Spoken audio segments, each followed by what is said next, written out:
আমাদের পাঁচমিশালী ব্লগার ভাই বেশ গুরুত্বপূর্ণ প্রশ্ন করেছেন। উনি বলেছেন, আমি এসএসসিতে এই পয়েন্ট পেয়েছি, এইচএসসিতে এটা পেয়েছি, আমি কোন সাবজেক্ট নিয়ে অনার্স করব।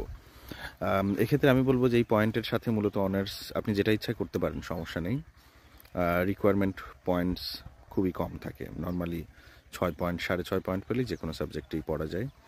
তো এক্ষেত্রে কোন সাবজেক্টে আসলে অনার্স করবেন এটা ডিসাইড করা উচিত আপনার কোন সাবজেক্টটা ভালো লাগে, কোনটার প্রতি আপনার ইন্টারেস্ট আছে সেটার।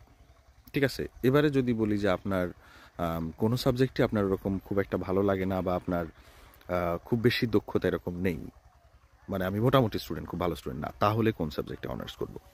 সেক্ষেত্রে আমি বলবো যে আসলে ইন্টারনেট, ইউটিউব আসার পর থেকে কিন্তু অনার্সের সহজ সাবজেক্টের মধ্যে সবচেয়ে সহজ সাবজেক্ট আমরা বলবো যে ইংলিশটা।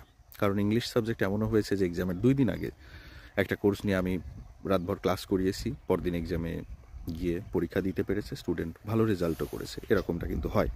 তবে অন্যান্য সাবজেক্টের ক্ষেত্রে এই বিষয়টা পসিবল না। ইভেন যদি আপনি বাংলা সাহিত্যও পড়েন, সেক্ষেত্রেও এটা বেশ কঠিন। আপনি ঠিকমতো লেকচার ভিডিওস পাবেন না ইউটিউবে বা ক্লাসে, আপনাকে নিজেই পড়তে হবে। আবার ওই যে মেঘনাদ বধ কাব্য পড়েছিলেন না, বিভীষণের প্রতি মেঘনাদ, এটা বেশ নর্মাল বাংলায় লেখা, বাংলা সাহিত্যের কিন্তু মানে আপনাকে চর্যাপদও পড়তে হবে, মঙ্গল কাব্য পড়তে হবে, এরকম আর কি। তো অনার্সের আসলে সকল সাবজেক্টসই কঠিন, আপনাকে বেশ ভালোই পরিশ্রম করতে হয়। তবে বলবো যে অনলাইনের উপরে ভরসা রেখে যদি আপনি সহজ সাবজেক্ট খুঁজতে চান, সেটা বর্তমানের জন্য ইংলিশটাকে সহজ বলা যায়, এবং এটার কিন্তু সমস্ত ক্ষেত্রেই বাংলাদেশে এখন ইংলিশের অনেক চাহিদা, এটার ফিউচারটাও বেশ ভালো।